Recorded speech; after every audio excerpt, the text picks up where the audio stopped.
Olá, povo de Deus, que a graça e a paz do Senhor Jesus esteja com todos neste dia, hoje dia 31 de julho de 2023. Vamos continuando a nossa leitura diária da Palavra de Deus no livro do Esdras. Hoje estarei fazendo a leitura do capítulo 9, que vai do versículo 1 até o versículo 15. Que Deus abençoe seu dia, sua semana. Que o Senhor guarde, livre, proteja você e sua família de todo mal. Capítulo 9 está escrito assim: Esdras sabe que muitos israelitas casaram com mulheres hetéias e faz oração e confissão. Acabadas, pois, estas coisas, chegaram-se a mim os príncipes, dizendo: O povo de Israel e os sacerdotes e os levitas não se têm separado dos povos destas terras, seguindo as abominações dos cananeus, dos heteus, dos ferezeus, dos jebuseus, dos amonitas, dos moabitas, dos egípcios e dos amorreus, porque tomaram das suas filhas para si e para seus filhos, e assim se misturou a semente santa com os povos desta terra, e até a mão dos príncipes e magistrados foi a primeira nesta transgressão. E ouvindo tal coisa, rasguei a minha veste e o meu manto, e arranquei os cabelos da minha cabeça e da minha barba, e me assentei atônito. Então se ajuntaram a mim todos os que tremiam das palavras do Deus de Israel, por causa da transgressão do cativeiro. Porém, eu fiquei assentado, atônito, até ao sacrifício da tarde. E perto do sacrifício da tarde me levantei da minha aflição, havendo já rasgado as minhas vestes e o meu manto, e me pus de joelhos e estendi as minhas mãos para o Senhor meu Deus. E disse: Meu Deus, estou confuso e envergonhado para levantar a ti a minha face. Meu Deus, porque as nossas transgressões se multiplicaram sobre a nossa cabeça, e a nossa culpa tem crescido até os céus.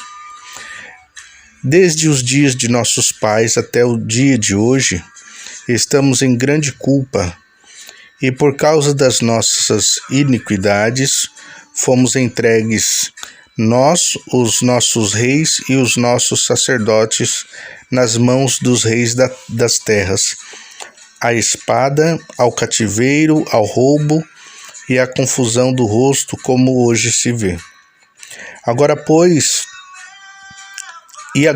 como por um pequeno momento, se nos fez graça da parte do Senhor nosso Deus, para nos deixar alguns que escapem, para dar-nos uma estabilidade no seu santo lugar, para nos alumiar os olhos, ó Deus nosso, e para nos dar um pouco de vida na nossa servidão. Porque servos somos, porém, na nossa servidão, não nos desamparou o nosso Deus, antes estendeu sobre nós beneficência perante os reis da Pérsia, para revivermos e para levantarmos a casa do nosso Deus, e para restaurarmos as nossas assolações, e para que nos desse uma parede em Judá e em Jerusalém. Agora, pois, ó nosso Deus, que diremos, pois, disso? Pois deixamos os teus mandamentos, os quais mandaste pelo ministério dos teus servos, os profetas, dizendo: A terra em que entrais para possuir, terra imunda é, pelas imundícias dos seus povos, pelas abominações com que, na sua corrupção, a encheram de uma extremidade à outra. Agora, pois, vossas filhas não dareis a seus filhos, e suas filhas não a tomareis para vossos filhos. E nunca procurareis a sua paz e o seu bem, para que vos fortaleçais e comais o bem da terra, e a façais a possuir a vossos filhos para sempre.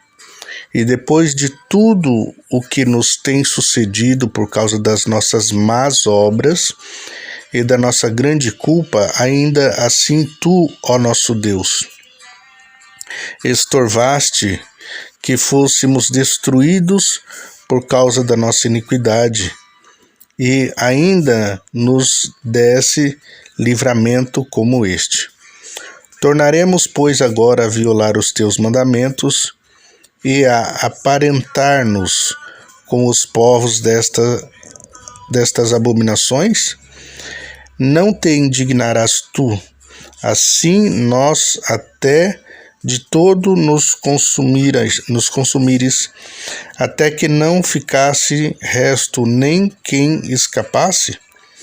Ah, Senhor Deus de Israel, justo és, pois ficamos escapos, como hoje se vê. Eis que estamos diante de ti, no nosso delito, porque ninguém há que possa estar na tua presença por causa disso. Glória a Deus pela sua palavra, louvado seja o nome do Senhor pela sua santa palavra. Tem uma coisa que é terrível na vida do ser humano, é quando ele se autoanalisa, porque a palavra de Deus lá em 1 Coríntios capítulo 11, né, quando nós usamos para a ocasião especial, que é o culto da Santa Ceia, o texto manda, né, examine-se, pois, o homem a si mesmo.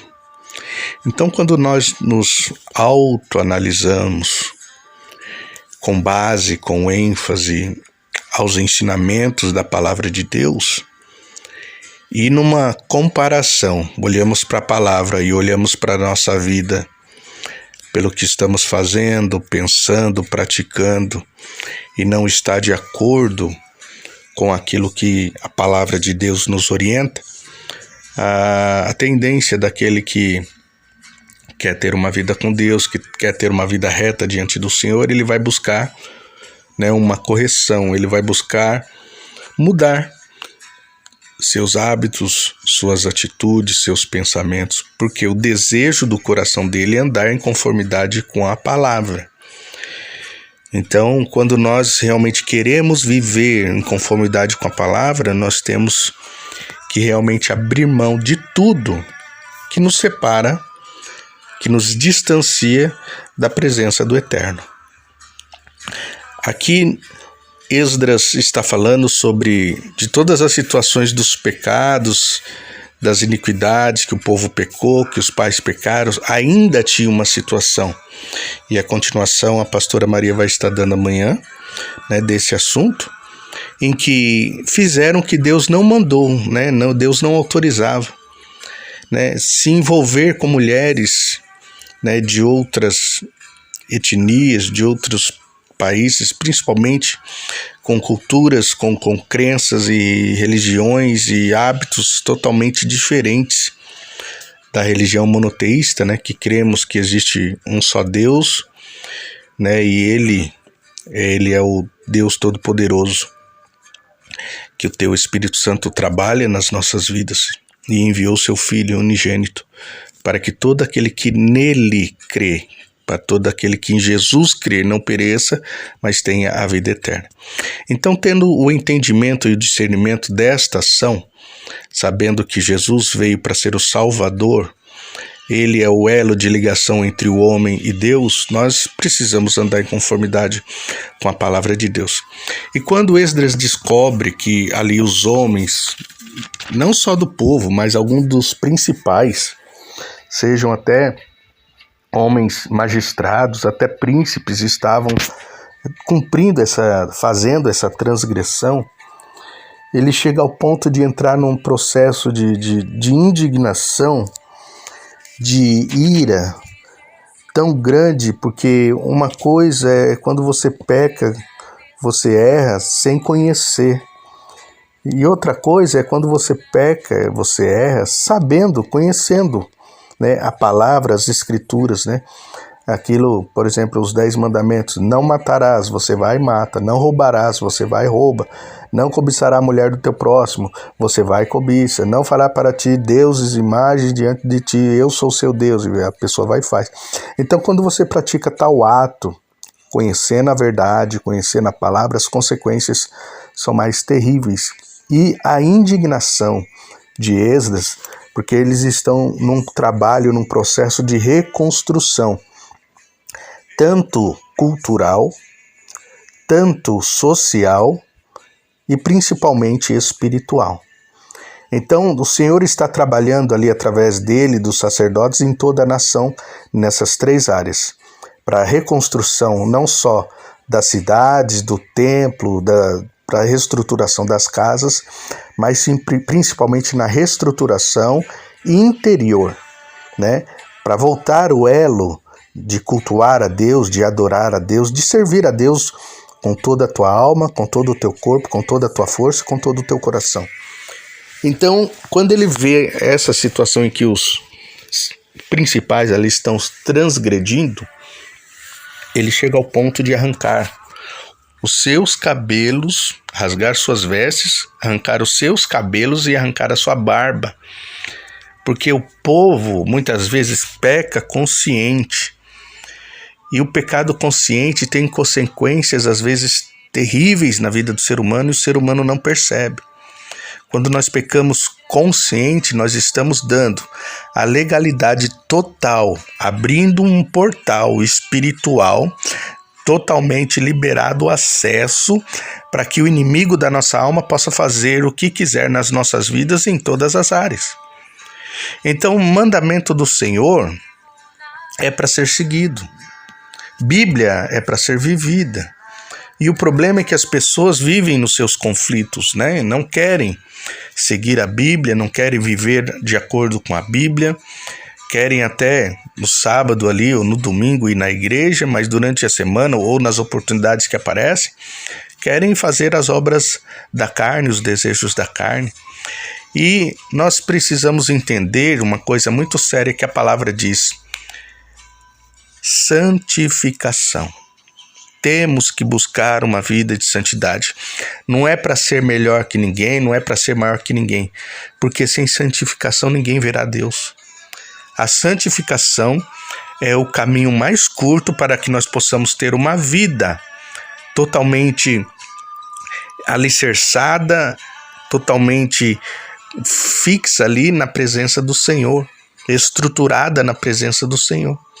Então, quando a gente deixa de se santificar, deixa de orar, deixa de se consagrar, naturalmente nós vamos enfraquecendo o nosso espírito e a nossa carne vai começando a querer fazer os desejos da carne, que são contrárias às obras ou desejo do espírito.